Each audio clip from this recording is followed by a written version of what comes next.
Alors attention, faire les choses différemment, ça veut pas dire qu'on est une entreprise différente. Pas que ce soit trop long, sinon on perd les candidats. Non, justement, allez-y, donnez des détails. Pareil, pour savoir si le candidat ou la candidate va se retrouver. Un bon recruteur, c'est quelqu'un qui croit vraiment dans les valeurs de sa boîte et qui est aligné avec le discours qu'il tient. Pas de bullshit, s'il vous plaît. On n'en peut plus de aventure, respect, bienveillance, proximité, famille. Bienvenue dans Tam Tam. Je suis Léo Bernard, le co-créateur de Blendy, la formation recrutement pour passer au niveau supérieur. Ce podcast, sponsorisé par Tim Taylor, te permet de découvrir les meilleurs conseils et tips activables par les personnes qui recrutent, comme mes invités, pour les personnes qui recrutent, comme toi. Bonne écoute. Bonjour Pauline et Camille. Bonjour Léo. Bonjour Léo. Alors on s'est vu ce matin, on était là, alors on enregistre, c'est le petit tournée pour notre livre Permis de recruter, disponible partout en France, en Belgique, en Suisse, mais aussi au Canada. C'est faux, je vais pas partir sur une pub. On s'est vu ce matin et là on enregistre un podcast, on s'était déjà vu en septembre et on avait dit, je vous avais dit, je veux que vous me racontiez des trucs. Cet épisode va être différent parce que déjà vous êtes deux derrière le micro et comme je suis pas forcément très, très habile, j'ai oublié un câble, donc du coup à la base on devait avoir 3 micros, mais on en aura que 2. Mais c'est pas grave, le recrutement est une affaire d'adaptation et d'anticipation, n'est-ce pas? Donc c'est une preuve par l'exemple. La prochaine fois, je ferai plus attention et j'aimerais une bonne petite liste avant de partir. Avant qu'on passe au sujet de cet épisode différent, ceci est un épisode différent, est-ce que toutes les deux, vous pouvez du coup vous présenter? Qui veut commencer? Moi, ouais, allez hop. Moi c'est Pauline, je suis responsable recrutement et marque employeur chez Delia depuis 1 an et demi. Et ça fait 6 ans que je suis dans le recrutement, 3 ans en ESN et 3 ans dans la garde d'enfants à domicile. Voilà. Et je suis nantaise, je suis vendéenne et je suis preneuse d'anti-bullshit dans le recrutement. Comment tu peux être nantaise et vendéenne en même temps? Genre t'es née en Vendée et tu vis à Nantes, c'est ça? Ouais, mon cœur est vendéen, quoi qu'il arrive. Hein. Et du coup la gâche, c'est ta religion? Ouais. Tellement bon la gâche. Tu sais, les gens qui se sont dit, on a déjà une brioche, mais c'est pas assez gras, on va mettre de la crème fraîche. Exactement. J'aime beaucoup le principe de la gâche. Mais vive la pâtisserie. C'est beau, hein. Ouais. Trop bien. Et donc Camille, vendéenne et nantaise aussi, pas du tout? Non, pas du tout. Donc moi, Camille, je suis responsable RH chez Delia depuis plus de 4 ans maintenant et je suis cofondatrice aussi d'un nouveau cabinet de recrutement qui s'appelle Unico. Et alors là, attention, toi tu viens de Poitiers, moi je viens du Mans, en Sarthe. Ouais, voilà. Pas mal. On est dans le niveau des villes de France que personne ne connaît. Exactement. Enfin, tu connais le nom, mais t'es jamais allé. Entre Paris et Nantes, quoi. Le Mans, la gare. Et les rillettes, c'est ce que les gens te disent. Et les 24 heures. Ouais, voilà. Que ça. Bah nous, on a le Futuroscope. Ouais. Les 24 heures, c'est votre Futuroscope à nous, quoi. Oui, c'est ça. Intéressant. C'est un peu chic quand même. Et sinon, je suis maman d'un petit garçon de 2 ans et demi. Et à la base, je suis juriste. Donc pareil, tu vois, ce matin, on parlait des métiers qui sont sympas. Ouais. Les juristes. Reconvertie dans les RH, à la base pour les relations humaines. Et j'ai commencé par la porte du recrutement en travaillant en cabinet. Mais c'est une très bonne chose, du coup, Élise, qui est mon associée et juriste de base. Alors, elle aime pas que je dise, elle est avocate, mais c'est pareil. Enfin, les avocats sont des juristes. Merci, Élise, tu nous écoutes. Elle écoute pas mes podcasts, de toute façon. Bah, super, merci. Le gros soutien. Mais je suis d'accord. Et tu es bien mieux comme ça à faire du RH, du recrutement, que du juridique, n'est-ce pas? Question pour vous, dans un monde du recrutement idéal, genre un monde qui est le vôtre, une utopie du recrutement, il se passerait quoi? Moi, dans mon recrutement idéal, il serait authentique. Dans les annonces, dans les discours des recruteurs et des managers. Et les entreprises, elles assumeraient leurs imperfections et leurs indifférences. Ou leurs différences, plutôt, c'est bien, leurs différences. Ouais, ils feraient pas de survendre, ils diraient la réalité du terrain, quoi. Ouais. Trop bien. Et toi, Camille? Et pour moi, ce serait plus d'écoute. Aujourd'hui, je trouve que tout va très vite avec les réseaux aussi. On a du mal à écouter déjà ses vrais besoins à soi en tant qu'humain, en tant que candidat et aussi en tant qu'entreprise. Et je dirais aussi plus d'écoute active pendant les entretiens. C'est pas mal. Ça changerait un petit peu de Ouais. aujourd'hui. Les gens, Ouais. on se fait critiquer les recruteurs parce qu'on n'écoute pas assez nos candidats. Ou parce qu'on a un PC entre nous, ou parce qu'on garde le téléphone On en a en même 3 temps. là, Et t'imagines? non connecté, ouais, tout. Je comprends. Et inversement, est-ce que c'était le côté là un peu genre bisounours, vous voulez vous énerver sur quelque chose ou pas? Genre c'est le moment, critiquer des trucs, genre d'être en colère. Bah, moi, je dirais que justement, comme tout va très vite, mon coup de gueule, il est plus que sur le fait qu'on accepte de moins en moins les erreurs. Des candidats. Et là, ça rebondit sur est-ce que c'est un métier d'être candidat? Et les erreurs des recruteurs aussi, parce que ça va vite, avec les réseaux, qu'il y a aussi une part de lâcher prise à avoir dans tout ce qu'on peut voir aujourd'hui et qu'il faut juste accepter de se dire les choses en toute transparence. Magnifique. Moi, mon coup de gueule, il irait vers une erreur que font les recruteurs quand même. Oh. Désolé les recruteurs, mais j'en fais partie de toute façon.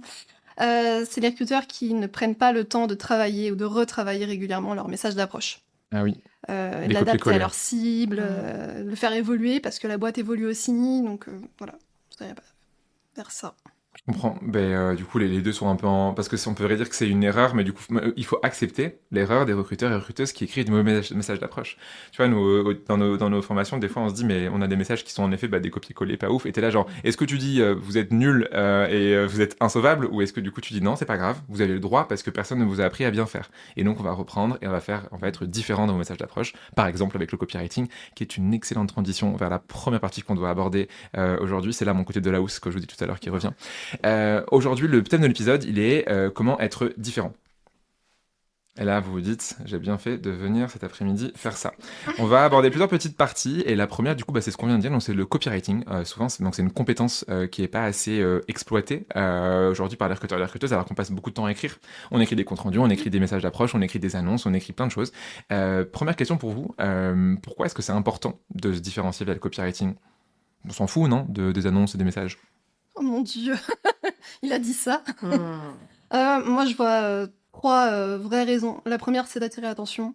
La deuxième, c'est retenir l'attention. Et la troisième, ben, c'est pour faire gagner du temps à tout le monde. Ok, tu peux nous détailler un peu tout ça? Attirer l'attention, ben, l'idée du message, c'est d'être lu. Et de l'annonce, hein. Le message et l'annonce, c'est Ouais. d'être lu, déjà. Donc, si t'as rien pour te différencier de tes concurrents dès les premières lignes, bah, c'est un peu foutu, quoi. Le candidat, il va passer à côté et il va pas lire. Donc, voilà. Moi, ce que tu dis que c'est message et annonce, c'est pareil, en fait, c'est les mêmes méthodes qui vont être utilisées. L'une, c'est pour Oui. attirer, l'autre, c'est pour aller chasser, pour attirer in fine, mais c'est les mêmes méthodes. C'est les mêmes méthodes, ouais, Ok. complètement. Donc, trop bien. La deuxième, je disais, deuxième raison, c'est retenir l'attention en racontant une histoire, en donnant des détails. Plus ou moins, si c'est une annonce, justement, ou un message, là, on va adapter. Mais j'en parlais tout à l'heure, faut pas faire perdre de temps au candidat. Mhm. On va directement voir ce qu'il cherche, etc. Lui faire passer un bon moment en lisant l'annonce, si on peut le faire sourire, par exemple, avec un fun fact ou voilà, un élément différenciant de l'entreprise. Ça bien. peut être sympa. Et l'idée, en fait, c'est que il éprouve des émotions en lisant l'annonce et que du coup, il se souvienne aussi de l'entreprise. Et là, du coup, c'est un impact sur la marque employeur. Comment tu fais passer des émotions dans un texte? En donnant un fun fact dans l'annonce. Et du coup, c'est ça, la personne, elle va lire l'annonce, elle va rigoler en lisant ce fun fact, ou rigoler, au moins sourire, peut-être pas se taper une barre toute seule, tu vois, mais au moins sourire Ok. et se dire, ah tiens, ça c'est drôle, ou ah là, ça a l'air sympa. Ouais, ça sort de l'ordinaire, quoi, un petit peu. Ouais, T'aurais un ou exactement. deux exemples dans vos annonces ou messages que vous utilisez là-dessus, un peu un truc fun fact, anecdote Hmm. Là, comme ça, j'ai pas de fun facts qui viennent directement. Aucun problème, t'inquiète, ça reviendra après. C'est toujours, c'est marrant, genre, c'est pareil, l'autre jour, je sais plus dans quel épisode, je disais, et t'aurais les datas de ça? Ah non, et t'es genre, mais c'est pas grave. En fait, on est des recruteurs et des recruteuses à savoir qu'on fait 12 000 choses par heure, et donc on peut pas être parfait sur tout. Mais tu vas les retrouver, tu vas les retrouver. Ok, trop bien. Et donc, sur l'annonce, vu qu'on est sur l'annonce, à part avoir des fun facts, qu'est-ce qu'il y a d'autre d'intéressant? C'est quoi la recette pour une bonne annonce? S'il y en a une. La recette pour une bonne annonce, alors je sais pas s'il y en a une, mais en tout cas, il faut effectivement être le plus authentique possible et essayer de coller le plus à ta culture d'entreprise. Mhm. Et on parle de différence, et là je pèse mes mots, mais en même temps, il faut pas non plus avoir peur de pas être différent. Dans le sens où je trouve que aujourd'hui, il y a beaucoup d'entreprises qui, justement, pour essayer de faire différent, vont essayer de mettre en avant des trucs, mais complètement, qui leur correspondent pas du tout finalement. Enfin, au bout du compte. Et en fait, c'est pas grave. C'est pas grave si t'es pas différent de ton voisin. Bien sûr. Faut que ça corresponde à ta culture et à ce que tu vis. Et pour rebondir aussi sur le côté un peu comment est-ce que tu fais passer des émotions, je pense que déjà, il faut que tu parles toi de tes propres émotions. Tu vois, de dire à quelqu'un, ça m'a fait sourire, ça m'a fait rire, j'ai trouvé ça amusant, ou enfin, de vraiment te connecter toi à tes émotions pour Ok. essayer d'aller te connecter à celles de l'autre. C'est marrant, du coup, c'est la deuxième fois qu'on vous parlait d'émotion. Enfin, c'est chouette parce que souvent on n'associe pas le recrutement à l'émotion. Les candidats associent le recrutement à quelque chose de chiant, un peu comme le service comptable ou juridique ou que sais-je. On te dit, les RH, quoi. C'est intéressant que vous parliez d'émotion. J'aime bien. Enfin, c'est quoi? Il vous a eu un jour un déclic où vous vous êtes dit, bah tiens, pourquoi je mets des émotions dans le recrutement? Qu'est-ce qui fait que vous en mettez alors que beaucoup d'entreprises ne mettent pas aujourd'hui d'émotions dans le recrutement? Moi, je pense que c'est parce que je trouve que tout est émotion dans la vie et le travail à 100%. Je pense que le déclic, ça a été de faire pas mal de formations sur la Mhm. communication bienveillante, sur le lâcher-prise, la Mhm. prise de parole, etc.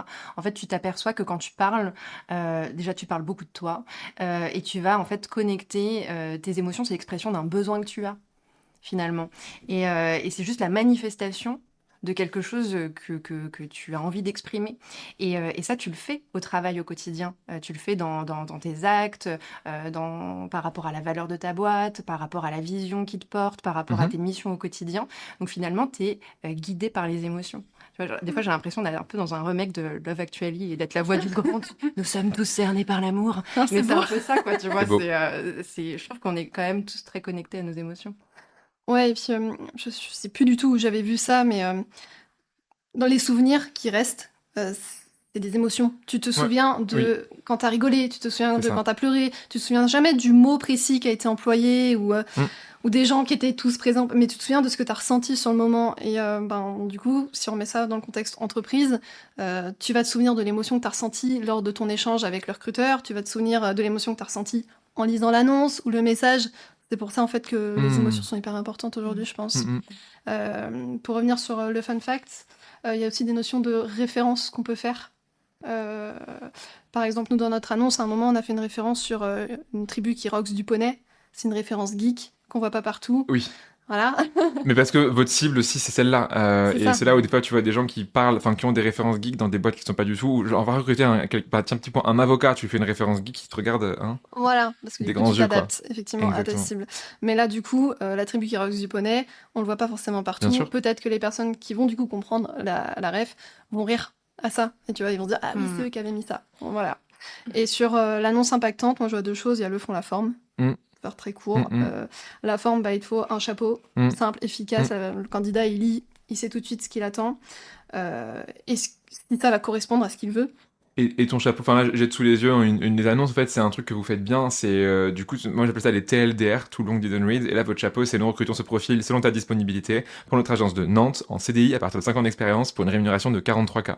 C'est trop Voilà. bien en fait, tu donnes toutes les informations avant même que la personne scrolle, C'est ça. et donc ça c'est trop bien, beau Et comme chapeau. ça, elle sait si elle scrolle ou pas derrière, tout simplement. Mm. Et ce que je disais tout à l'heure, on perd pas de temps. Pour personne, De ouf, trop bien, tout bah simplement. bien sûr. Après, il y a la longueur Mm. de l'annonce. On a encore à certains moments à dire faut pas que ce soit trop long, sinon on perd les candidats. Non, non, non, non, non, justement, allez-y, donnez des détails. Bien sûr. Pareil, pour savoir si le candidat ou la candidate va s'y retrouver. Le ton employé, on y revient avec l'histoire des références qu'on met dedans. On s'adapte à la culture de la boîte. Tu tutoies ou tu vous vois, ou voilà, quel ton tu vas mettre. Et puis bah, évidemment, sur la forme, s'il y a des photos et un peu de mise en forme, c'est sympa, mais ça, c'est selon Mm. l'outil que tu utilises pour publier. Oui, Voilà, tout le monde n'a pas Tim Taylor. n'est-ce pas? Cœur, Tim Taylor. Et pour finir sur le fond, on donne des détails, on vient de le dire, le Ouais. salaire, l'expérience, etc. Ouais. Pas de bullshit, s'il vous plaît. On n'en peut plus de aventure, respect, bienveillance, proximité, famille. Baby-foot. Baby-foot, taille humaine. Non, mais ça, faut arrêter. Mm. Le process du recrutement. Ouais. Et les éléments différenciants, on assume ses imperfections. Si on fait pas de télétravail, on le dit. Mm. Pas grave. Oui, c'est ok. Si on a une réunion tous les jeudis à 12h15, on le dit. Ça sent. T'as un truc à passer, un Même message pas, à passer même à pas. ton En plus, elle est à midi, la réunion, et pas 12h15. Ok. Mais ça fait partie des rituels Ok, de la ok. boîte. Il y en a qui veulent venir, ils viennent. S'ils veulent pas, c'est pas grave, mais ça D'accord. fait partie des rituels. La transparence totale sur les chiffres aussi. Chez nous, chez Ouais. Delia, c'est quelque chose qu'on fait. Il y en a qui Mm. peuvent ne pas apprécier parce qu'anxiogène ou parce que Mhm. ça les intéresse pas. Complètement. Mais au moins, voilà, c'est dit. Ouais, trop bien. Bah, trop cool. Et moi, un truc que j'avais vu aussi sur votre annonce que j'aimais bien, et là je l'ai retrouvé, c'est la précision. Par exemple, toi, sur une annonce de Dev Java, vous dites, pour que tu puisses avoir une idée, voici un exemple de mission que Jérôme a reçu il y a quelques jours avec un lien vers un post LinkedIn qui explique la mission. C'est trop intéressant. Parce que notamment, quand tu es dans une boîte conseil/ESN, faut que tu projettes les gens dans ce qu'ils vont pouvoir faire. Ça, c'est ouf. Et juste après, en plus, vous mettez une équipe de 17 personnes. En fait, tu sais, bosser dans une équipe de 3 et de 17, c'est pas la même chose. Typiquement, moi, en tant qu'introverti, je préfère une équipe de 3 qu'une équipe de 17. Je me sentirais plus à l'aise. Et ça, du coup, pour des profils, en plus des profils tech, qui souvent vont être en moyenne potentiellement plus timides ou introvertis, ça peut du coup être rassurant de se dire, ah c'est bon, j'ai une petite équipe, ou au contraire, j'ai une grosse équipe. Oui, Au moins, ils savent à quoi s'attendre. tout à fait. Trop bien. Et sur du coup les messages d'approche, en quelques mots, c'est quoi? Vu que c'est vrai que c'est similaire à l'annonce en termes notamment de contenu, c'est quoi selon vous les petits tips, les petits hacks sur les messages d'approche? Qu'est-ce qui marche bien? Moi, je dirais que Alors, je vais essayer d'être concrète, parce que pour moi, il faut que ça parle à la personne dans sa globalité et pas juste à quelques compétences qui sont inscrites sur un Ok, CV. oui, Typiquement, je ne tu suis pas vois. un CV. Non, mais c'est ça. Et puis, j'ai vu que tu as fait du Java. Oui, Ah bon? voilà, Waouh, c'est le génial. truc. En fait, tu connectes personne en Ouais, faisant ça. ouais, ouais, le bullshit. Et typiquement, tu vas voir ce qu'a fait la personne, peut-être si elle a posté sur LinkedIn, qu'est-ce qu'elle a posté, et Ouais. pour parler de quoi, c'est quoi ses centres d'intérêt. Peut-être qu'elle a fait une école que tu connais, et c'est d'essayer en fait de raccrocher les wagons, Mhm. mais c'est vraiment d'essayer de te connecter à elle. On parle de connexion avec un message d'approche. Trop bien. Connecte-toi. Moi, je vais faire vraiment du pratico-pratique. Nitty-gritty. Un message d'approche qui convertit, pour moi, il commence par un objet dans lequel on met le prénom de la personne. C'est de plus en plus connu, mais pas encore par tout le monde, donc Bien sûr. je le redis parce que c'est hyper important et ça fait vraiment la différence. Le ton conversationnel, Ok. je me C'est-à-dire, permets de vous on contacter. écrit comme on parle, quoi. Faut Ouais. plus faire des formules permissives comme ça. Bah, sauf dans des mondes, tu vois, typiquement le monde juridique, ça Mm. marche encore comme ça. Et tu peux aller un peu plus en décalé, mais tu vois, j'ai beaucoup de gens que je connais dans mon réseau qui sont juristes, quand ils reçoivent des messages d'approche qui sont trop personnalisés comme ça, ils aiment pas. Ils veulent un truc froid, parce que c'est leur monde et leur mode de communication. Je sais pas si c'est une question Désolé pour les juristes. non, je sais pas si c'est une question de personnalisation ou juste d'adaptation du ton. Tout à fait. Tu Tout à vois, fait. C'est très vrai. tu peux personnaliser tout en ayant un ton peut-être un peu plus, Bien sûr. plus froid. Je sais pas comment le... Tu peux dire chiant, t'as le droit, même si on aime les juristes. Cœur sur vous aussi, les juristes. Et les comptables. Et les comptables. Et les DevOps. Tu t'es perdu, c'est ma faute. Il donne des détails aussi, Ouais. qui sont différenciants, Tout à fait. pour donner un aperçu de la culture de l'entreprise. Par exemple, du concret. Chez Delia, dans le message d'approche, il y a un moment, en une phrase, je mets qu'on a signé un accord de parentalité. Tu peux être actionnaire de Delia via ton PE et on est société à mission. Voilà, mais en gros, ça tient en une phrase. C'est un peu mieux tourné que ça, mais t'as un aperçu en une phrase de la culture de la boîte, quoi. Trop bien. Il est empathique, on s'intéresse à la personne, mais ça, c'est ce que disait Camille. Ouais, bien sûr. Ah, mais et ça, c'est souvent, on l'oublie. Enfin, on est tous en mal d'amour. On est dans une société qui est très dure. Quand tu regardes les informations, t'as envie de pleurer tous les jours. Bon, surtout que cette semaine, n'est-ce pas, au niveau international. Et du coup, tu te dis, s'il y a quelqu'un qui m'envoie un message qui fait attention à moi et qui me donne des compliments, oui, t'as envie d'écouter. Merci pour vos techniques. Et du coup, tu parlais de culture de boîte. Donc, c'est une bonne transition vers la deuxième partie dont on voulait aborder. C'est comment est-ce que du coup, ta culture, tu t'en sers par rapport au recrutement. On a un épisode qui est prévu sur le sujet bientôt en détail, donc ça va être assez intéressant là-dessus, mais je suis trop curieux de savoir ce que vous allez en raconter. Est-ce que c'est une bonne ou une mauvaise chose, et pourquoi d'utiliser la culture pour recruter? Une culture d'entreprise, elle doit être claire, forte et authentique. Selon moi, c'est un élément qui est essentiel et presque sine qua non de la réussite en recrutement. J'ai dit presque parce qu'il y en a qui arrivent quand même à recruter sans avoir une culture d'entreprise parfaitement cadrée. Mais pour moi, c'est presque sine qua non parce que ça va avoir un impact sur la marque employeur externe et interne. Externe pour attirer les bons candidats, peut faire parler de soi, ou en tout cas de l'entreprise, avoir de la visibilité. Si on prend l'exemple des posts LinkedIn que Thomas Sicard, le cofondateur de Delia, fait, ou Camille sur l'accord de la parentalité, c'est des posts LinkedIn qui ont très bien marché. Et moi, d'ailleurs, j'en entends parler en fait quand je fais mes qualifications téléphoniques. Oui, les candidats sont allés stalker et ils en parlent, quoi. Voilà, c'est des posts qui ont directement un lien avec la culture de la boîte et du coup, direct, ça a un impact. Trop bien.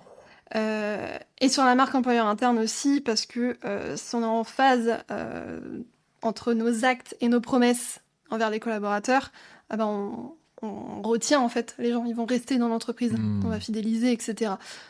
Donc une bonne culture va faire de bons recrutements. Ok, donc pour ça, il faut avoir défini sa culture. Comment on fait ça en quelques mots? Je sais que ça mérite un épisode entier, c'est d'ailleurs ce qu'on va faire dans quelques épisodes, mais comment on fait ça en quelques mots, de définir sa culture pour recruter via sa culture? Dur. Hein. Ouais, dur. On met des mots dessus déjà. Parce que ça se décrète pas le jour de la création de la boîte. Il y a pas mal de dirigeants qui font nos ça. valeurs, c'est parti. Ouais, exactement. Et puis souvent, c'est comme ça qu'on se retrouve avec des... nous, ce qui est important pour nous, c'est le respect, être humain et la bienveillance.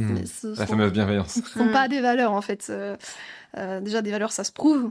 Donc, tu peux pas les décréter quand tu arrives comme ça. Il faut que la boîte ait vécu un petit peu.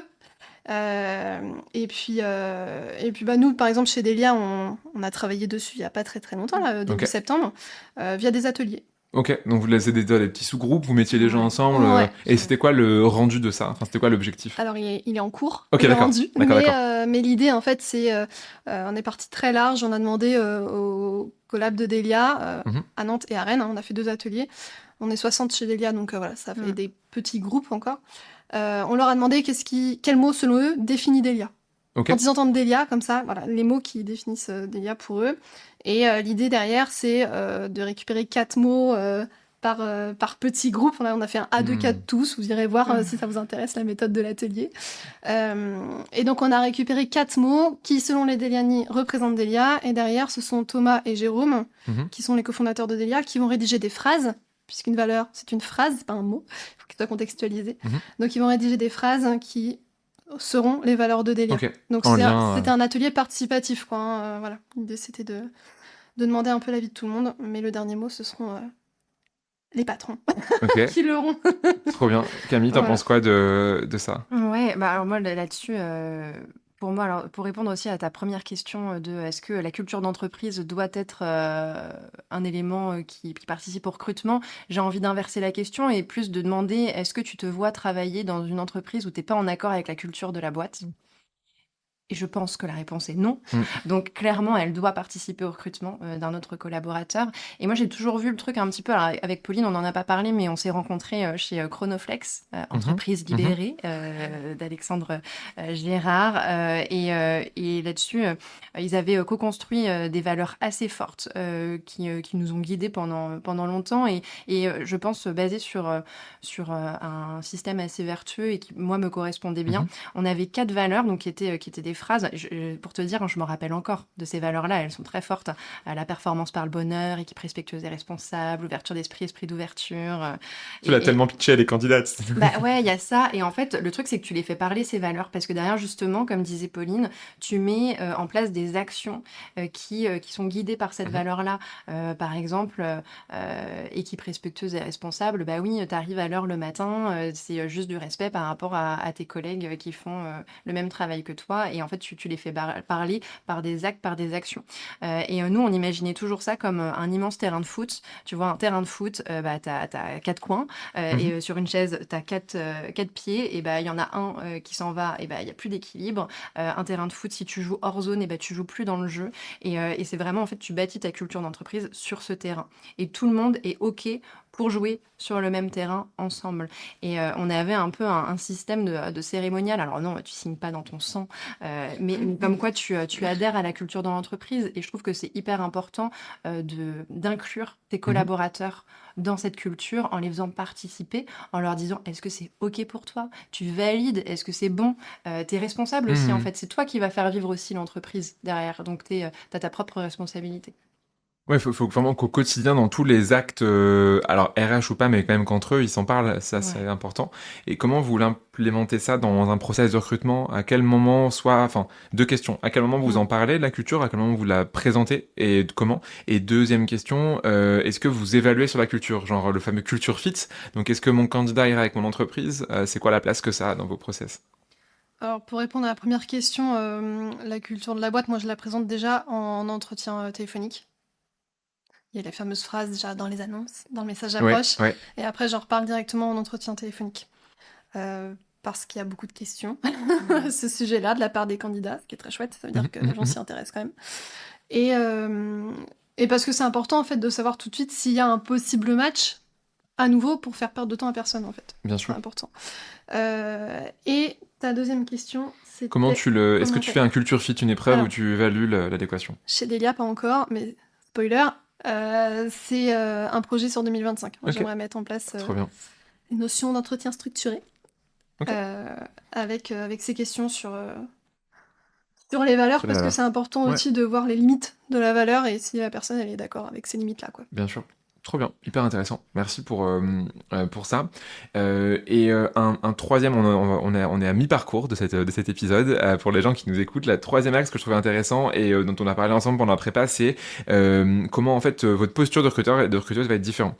En gros, aujourd'hui, on peut recruter de la même manière encore et encore. Et vous savez, c'est quoi la phrase? La folie, c'est de refaire encore et toujours la même chose Et non, c'est quoi? Je crois que la folie, c'est de faire encore toujours la même chose et penser que ça fera un résultat différent.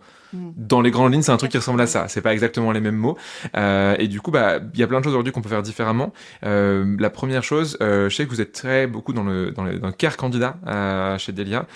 C'est quoi votre rapport à l'expérience candidat et pourquoi et comment vous faites ça? Moi, je pense que c'est bien de commencer par le début et c'est de comprendre en fait le candidat en toute honnêteté. Alors, je parle souvent aussi, c'est un mot que j'utilise. Pauline, elle va me taper sur les doigts, mais la bienveillance, moi, j'utilise souvent ce mot. Alerte bullshit. Bouh. Non, mais voilà, je l'utilise bien quand même. Et en fait, l'idée, c'est de comprendre les leviers de motivation d'une personne. Ça, c'est quelque chose qu'on fait en interne quand un nouveau collaborateur arrive. Mais je pense que c'est aussi bien de le faire avec les candidats avant qu'il arrive. En posant des bonnes questions sur ce qui le motive et pourquoi est-ce qu'il a envie de nous rejoindre déjà, il a envie de venir chez nous, et en quoi ce poste va répondre à ses besoins. Alors, je parle souvent de besoins, d'émotions, de sentiments, mais en même temps, en fait, tu as toujours aussi un truc, quand tu es candidat et que tu postules à une annonce, tu vas être très axé sur votre vision, vos valeurs correspondent à ce que j'ai envie. Et il ne faut pas avoir peur, en fait, de poser... d'aller plus loin encore sur les leviers de motivation, sur la flexibilité, la créativité, la rémunération. C'est hyper important parce que finalement, oui, ta culture, elle peut finalement correspondre à la vision et au sens du Bien sûr. candidat, mais finalement, derrière, il va arriver, il va pas être épanoui parce que tu réponds pas à ses besoins en termes de flexibilité, en termes d'auto-organisation, en termes de challenge compétitif. En fait, il n'y a pas de bonne ou de mauvaise réponse. Si pour toi, ce qui est important, c'est de te sentir apprécié par tes collègues et d'avoir du feedback, il faut le savoir ça, parce que si tu es dans une équipe qui t'en donne pas beaucoup, tu vas pas t'épanouir, clairement. Trop bien. Et ça, vous recommandez de le faire avant ou après la partie évaluation? Enfin, moi, j'ai toujours que le recrutement, c'était une sorte de fil d'équilibriste entre séduction et évaluation. D'abord, on comprend ou d'abord, on évalue, voir si la personne fait le cut? On commence par quoi? Moi, je dirais d'abord, c'est un échange, on comprend. Ok. Et après, on évalue. Après, t'évalues. Ça, souvent, c'est en effet enfin, je vous dis ça. Hier, on a enregistré avec une émission pour la promo du livre et la personne, du coup, qui n'est pas recruteuse de métier, elle est journaliste. Quand on me parlait de ce qu'on vient de dire là, elle m'a dit, mais moi, jamais je pose la question aux gens de ce qu'ils veulent. Je me dis, mais comment, du coup, tu sais si tu vas les aider? Je fais, moi, je veux pas les aider. Mon but, enfin, c'est pas sans être méchante, mais elle me disait, mon but, c'est juste est-ce qu'ils font le job pour lequel je les paye? Et je fais, oui, mais du coup, ils feront le job pour lequel tu les payes si et seulement si ça va les aider dans leur carrière ou s'ils vont être épanouis. Elle m'a dit, oh, je vais demander à ma dernière recrue si elle est épanouie. Et juste après l'émission, elle lui demandé, t'aimes bien ce que tu fais? Elle a dit, oui, j'adore. Ah, c'est bon. Et genre, mais c'est bien. Au moins, a posteriori, elle a fait l'exercice d'aller demander. Ok, trop bien. Pauline, toi, comment tu fais pour aider tes candidats, les coacher, les accompagner, ton rôle quel rôle tu as par rapport à ça? Les coacher pendant le process, en expliquant la suite du process, en donnant de la visibilité, pour que la personne elle soit à l'aise. Après le process, si ça n'a pas marché, ça peut être de faire des retours qui sont factuels, mais une vraie raison, parce que c'est aussi important de laisser un bon souvenir, toujours pareil, pour la marque employeur aussi. Comment tu fais ça, donner une vraie raison? Parce que des fois, tu as un hiring manager qui va te répondre je l'ai pas senti. Horrible. Ça arrive, hein. Je l'ai pas senti. On questionne le manager. Ouais. Pourquoi, donc tu t'assures d'avoir une réponse à donner au candidat. Du factuel. Okay. Ouais, il faut du factuel. C'est pas possible de pas. Bien sûr. Je sais que ça arrive, il y en a plein qui vont écouter, qui vont dire si ça arrive. Oui, dans la vraie vie, en effet. Oui, dans la vraie vie, ça arrive, mais autant que possible, bien sûr. Essayer de questionner le manager et soi-même aussi sur pourquoi là ça n'a pas marché, qu'est-ce qui m'a manqué, etc. D'où mon envie de mettre en place ces entretiens structurés pour pallier ça. Ça aide en effet Max, parce que ta réponse elle est efficace. Sur ces 4 critères t'étais bien, sur ces 2 t'étais vraiment bien. Par contre, on a 3 où t'as pas fait bonne impression, alors que 3 autres candidats l'ont fait. Si tu veux, t'aurais pu répondre X, Y, Z pour avoir un meilleur score que sais-je. Enfin, c'est beaucoup plus simple et c'est moins flippant d'appeler les candidats et les candidates. Bah ouais, c'est clair. Donc ouais, ça passe par ça, par des no-go précis. Ouais. Et puis donner des pistes, comme tu disais à l'instant, là, t'aurais pu répondre ça, pour mieux faire. Ça peut être aussi des pistes de reconversion. Ça m'arrive de donner des idées d'école aussi, quand j'ai des juniors. Des échanges aussi avec le réseau, poser des questions à des collègues. Voilà, c'est important de penser à tout ça. Moi, j'ai une candidate, par exemple, qui m'avait contactée pour un poste de développeuse. Elle avait une expérience en UX UI, elle avait une expérience en journaliste tech. Et ce qu'elle aimait, c'était prendre connaissance du besoin client. Et D'accord. du coup, je lui ai dit, mais est-ce que tu as déjà essayé, ou est-ce que tu t'es renseigné en tout cas sur le métier de business analyst? Ouais. Elle m'a dit, ah non, j'avais pas pensé. Et aujourd'hui, elle est business analyst. Donc tu vois, je lui Chez avais vous, dit, du coup? non, je lui Non, avais dit ok. effectivement, avec Déa, ce sera pas possible pour telle et telle raison, mais essaye avec une autre boîte sur ce métier-là. Et bah, aujourd'hui, elle fait ce job-là, quoi. Donc Trop c'est marrant. cool. Ouais, Bravo. c'est T'as aidé, important t'as le aidé coaching. à une reconversion. Ouais. Mais Mais c'est ça. hyper chouette. Et derrière, du coup, je l'ai recroisée au DevFest à Nantes, qui est un événement tech. Et elle a été trop contente, quoi. Trop bien. C'est trop cool. Et derrière, je me souviens de Delia. Et c'est Ouais. comme ça, derrière, qu'on a des cooptations externes et tout ça. Elle a une belle image. J'ai une dernière question pour vous deux avant qu'on passe à la dernière partie qui parle de Unico. La question est, c'est quoi, si vous deviez conclure sur ça, la différence à avoir entre, on va dire, un bon et un mauvais recruteur, truc horrible, tu sais, mais genre, disons, allez, entre deux personnes de niveau équivalent, qu'est-ce qui fera la différence, selon vous, pour être meilleur en recrutement? Moi, je dirais que c'est la considération que tu vas accorder au candidat en tant que recruteur. Et Ok. ça passe, cette considération, elle passe par une écoute active, une prise de notes, le temps que tu vas accorder. Et il y a certaines boîtes, tu sais, où on impose au recruteur un échange téléphonique de Ouais. 15 minutes max. Dans des gros cabs, ouais, Voilà. t'enchaînes. Sauf qu'en fait, selon moi, hein, c'est très perso, mais c'est pas possible de prendre le temps de considérer la personne et lui répondre de manière qualitative en même pas un quart d'heure, quoi. Et ça aura des répercussions derrière sur la marque employeur aussi. Donc, c'est le fameux sentiment d'être un numéro qu'on entend Oui. de la part de certains candidats. Et pour Voilà. toi, Camille, ce serait quoi? Bah, alors là, on parle de bons et de mauvais recruteurs. Moi, là, on parlait aussi de la culture d'entreprise Ouais. et autres. Et pour le coup, pour moi, un bon recruteur, c'est quelqu'un qui croit vraiment dans les valeurs de sa boîte et qui est aligné avec le discours qu'il tient. Parce que le nombre de fois où finalement, tu te rends compte que si, en fait, si tu peux pas être bien, tu peux pas bien faire ton travail. En fait, c'est ça tient en juste cette phrase-là. Si tu crois pas, bah, tu peux pas embarquer des gens avec toi, quoi. Donc, il faut que les recruteurs aujourd'hui aient plus confiance dans les valeurs de leur entreprise et envie de transmettre et envie de partager pour emmener et engager les gens. Donc ça va être des ambassadrices et ambassadeurs de la Mais bien marque. Enfin, sûr. et on parle là de recruteurs et de recruteuses, mais c'est encore plus vrai pour les managers, enfin, hiring managers. Ouais. Enfin, typiquement, de plus en plus, nous, on forme des gens qui ne sont pas recruteurs et recruteuses de métier. Ils sont, je sais pas, genre, directeurs des systèmes d'information, directrices commerciales ou que sais-je. Et du coup, ils comprennent pas qu'ils représentent la boîte.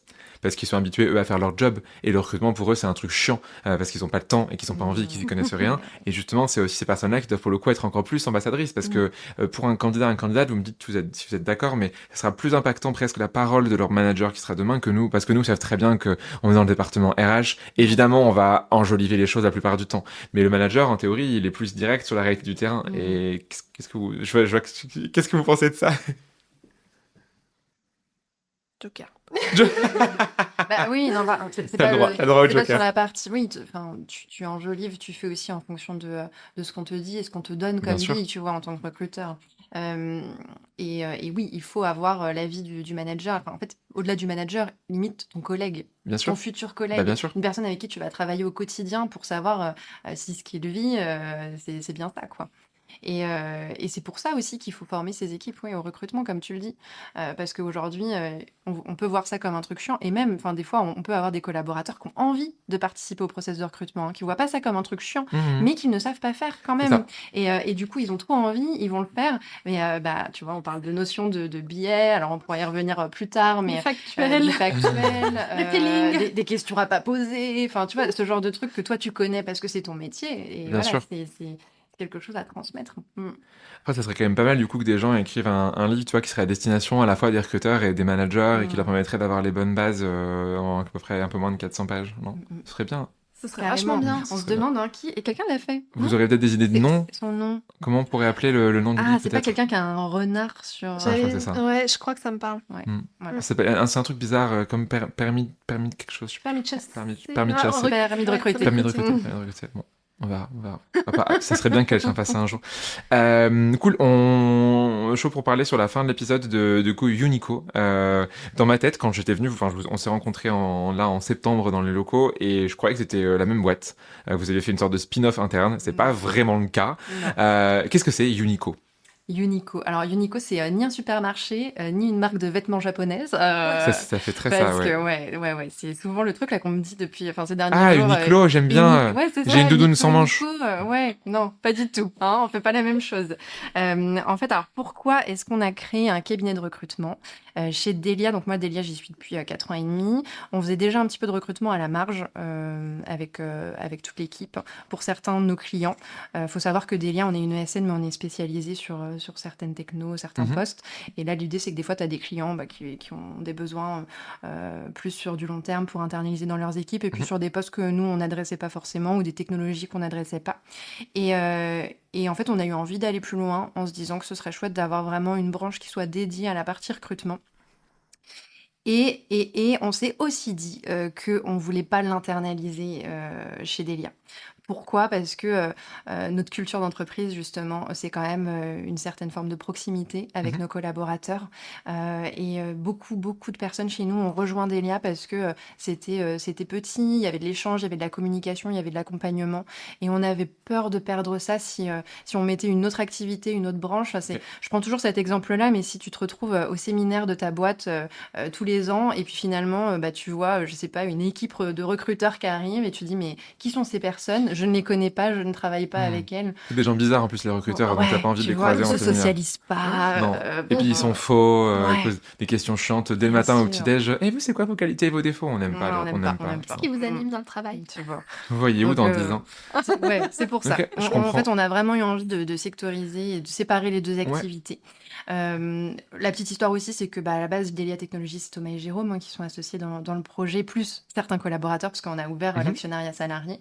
Et là, c'était vraiment l'idée de créer quelque chose tous les trois, donc que je m'associe au projet. Trop Moi, bien. j'avais très très envie parce que quand tu es RH recruteur, quoi de mieux que de créer une entreprise dans laquelle vont vivre des RH recruteurs, enfin, Bah des ouais, recruteurs pour le coup, mais qui font aussi de l'accompagnement, parce que pour moi, c'est lié, ça reste trop bien. une fonction RH. Et donc voilà, j'avais vraiment envie de me lancer et d'essayer de faire les choses différemment. Alors attention, faire les choses différemment, ça veut pas dire qu'on est une entreprise différente. Tintin. Ah, Mais j'enchaîne, tu Transition. non, mais vois. c'est ce que tu me disais du coup dans la prépa, tu me disais qu'en fait en termes de cabinet de recrutement, vous êtes un câble de recrutement entre guillemets comme un autre sur la manière de faire du recrutement, mais par contre ce qui est différent c'est l'intérieur en fait, c'est ça. Ouais, moi c'est comme ça que je le vois. En gros, l'idée, c'est ce que je disais, c'est qu'on n'est pas différent. C'est hyper. Enfin, des fois, tu peux pas te dire, on est différent pour être différent. J'ai pas la prétention de créer un cabinet de recrutement qui soit différent.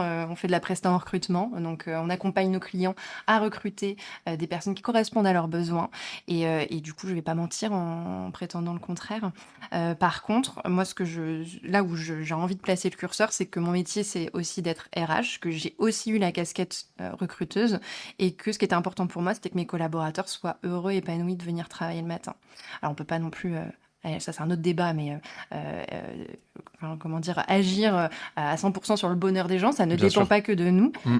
Mais l'idée, c'était quand même d'avoir des recruteurs, collaborateurs qui soient bien dans leur basket, alignés avec leurs besoins, leurs envies. Et c'est aussi pour ça qu'en termes d'équilibre pro-perso, on a lancé dès le départ la semaine de 4 jours. Ça, c'était important Trop bien. c'était important pour moi, important pour nous. D'avoir des recruteurs aussi qui croyaient dans le projet de leurs clients, parce que combien de fois, en cap de recrutement, des fois, tu te dis Oui, t'as une mission non, mais que moi, t'aimes je pas. veux Ouais. pas travailler avec ce client-là, en termes d'éthique, en termes de besoins, en termes de discrimination. Ça Voir les arrive, trois hein, ensemble, voir les trois job ensemble. difficile dans une boîte que Bah t'aimes pas ouais, avec de ouais. la discrimination. Et souvent, tu te sens pas écouté. En fait, tu te Enfin, sens pas écouté c'est et tu te ça. dis, bah non, mais je suis limite forcée pour remplir mes objectifs de micromanagement, d'aller recruter pour eux. Et donc, du coup, là, c'est un peu anti-valeur. On en parlait aussi tout à l'heure. Donc, c'est vraiment voilà, d'aider à trouver les bonnes personnes, et donc des candidats aussi qui vont être écoutés, qui vont se sentir écoutés et coachés pour intégrer l'entreprise dont ils ont besoin. Donc c'est aussi un peu faire monter en compétence, mine de rien, les recruteurs sur la partie accompagnement Mhm. coach de candidats. Et c'était aussi d'avoir, ça c'est hyper important pour moi, mais des recruteurs qui ont les moyens et les outils de bien faire leur job. Parce que ça c'est pareil, tu vois, tu peux passer dans des entreprises où tu as le super ATS, et puis d'autres où tu as un fichier Excel un peu, voilà, Ouais. hein, je vais pas... mais l'idée c'était vraiment d'être intransigeante dessus, et d'avoir une licence LinkedIn pour chacun, une licence Jarvis. Je viens d'utiliser Jarvis, placement de produit. Et donc vous avez Tim Tyler côté Delia et Jarvi Ouais, côté ouais, Uniqlo. ouais, ouais. Mais enfin, Pourquoi? Parce que tout le monde sait très bien qu'il y a Non, qu'un seul alors, ouais, il y a qu'un seul Et le ATS, mec a Tim pas le droit Taylor, de dire pardon. du bien d'un autre. Non, c'est ça. Non, mais après, ça, c'était un choix plutôt stratégique Non, parce mais ouais. qu'en cabinet de Mais ça, c'est recrutement, plus c'est propice, différent. bien sûr. Voilà. Enfin, L'autre? L'autre. hein, l'autre, notre, Le J. Joker, Le J, c'est le S. Joker. Non, mais c'est un chat et chaque outil est différent. Mais après, c'est Bien vrai que ça sûr. peut être un peu schizophrène parce que Oui, du coup, tu es dans les deux boîtes en même temps. ouais, Des fois, tu lèves le matin, tu sais plus ce que tu fais, quoi, bien peut-être. sûr. Oui, bon, alors ça, c'est une autre histoire. Ok. On va faire un podcast sur ça. Ouais, grave. Comment je Voilà. suis schizophrène dans mon job. Et Exactement. dernière question pour finir là-dessus sur Unico. Oui. Vous avez le nom de page carrière, le sur LinkedIn le plus long de l'histoire. Ça s'appelle Vos talents sont Unico.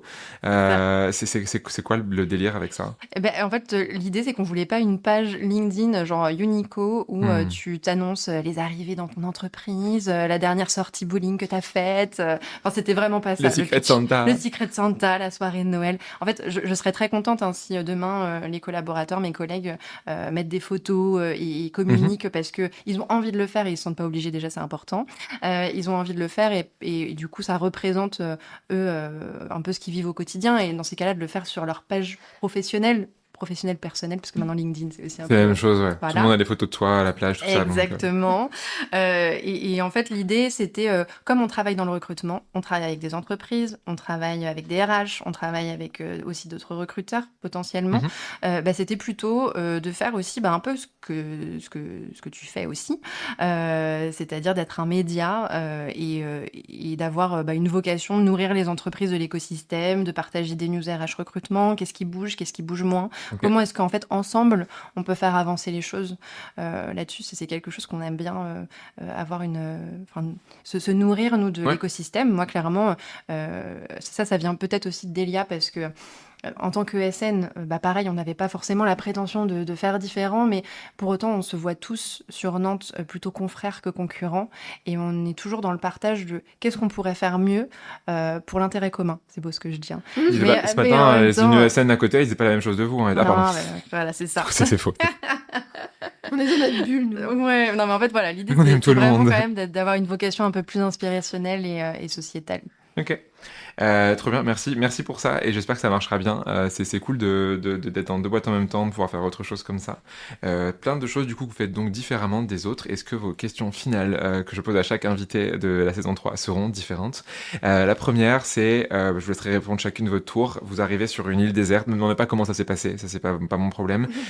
Et vous pouvez prendre une chose, un contenu, une ressource, un livre, un podcast, une vidéo, ce que vous voulez, vous prenez quoi? Moi, je prends un super livre avec une couverture bleue. Il y a une voiture dessinée dessus, je crois. Il y avait une voiture, mais on l'a enlevée parce que l'éditeur elle a dit non, c'est ça. Non, c'était une des propositions nulles qu'on a. Ok, très bien.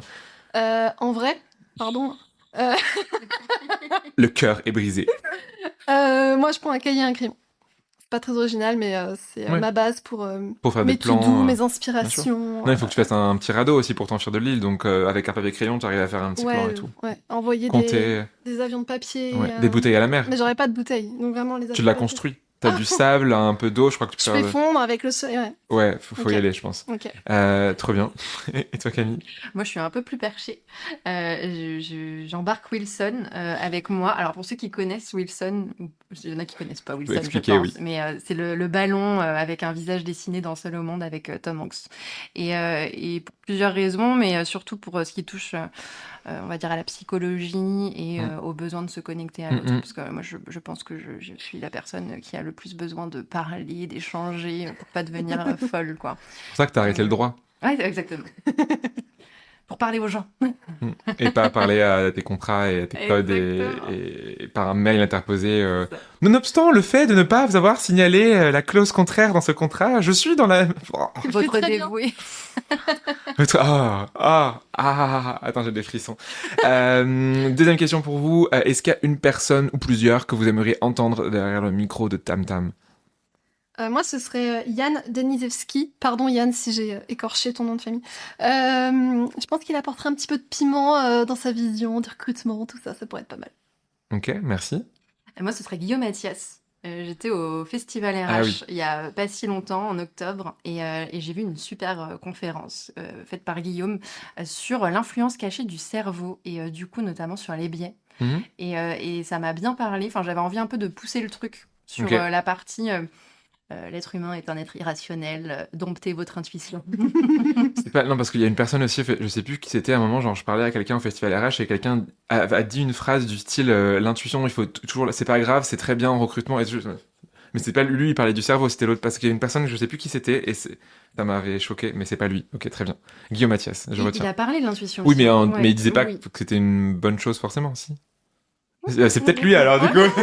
Bah, écoute, ça sera plutôt Ouais, intéressant où il m'expliquera en exactement. détail comment est-ce que. Enfin bref, c'était assez cocasse comme petite scène.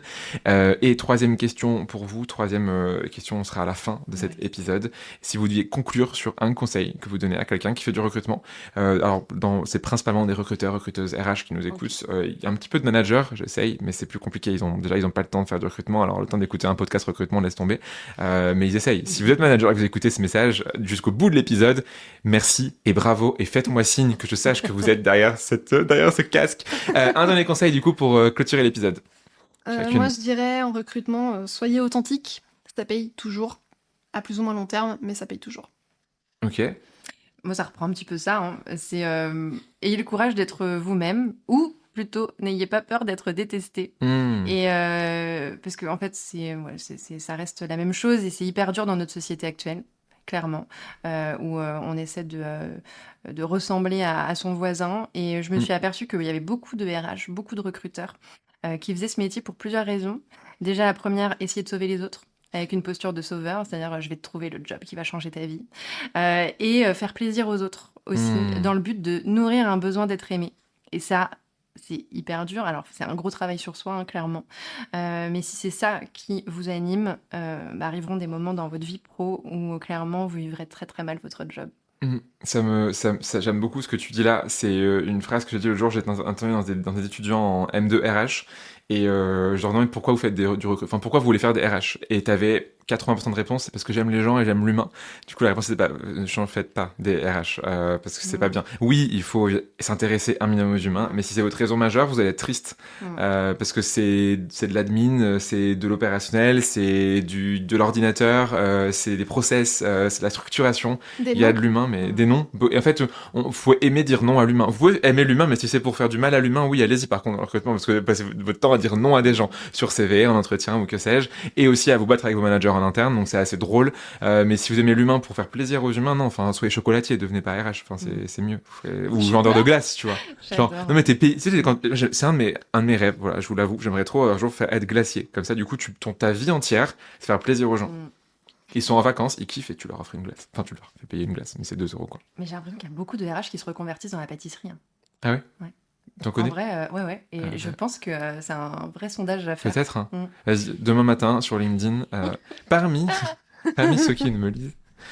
Trop bien, merci à toutes les deux d'avoir accepté cette invitation dans vos locaux à Nantes, après être venues ce matin pour acheter le petit livre Permis de recruter.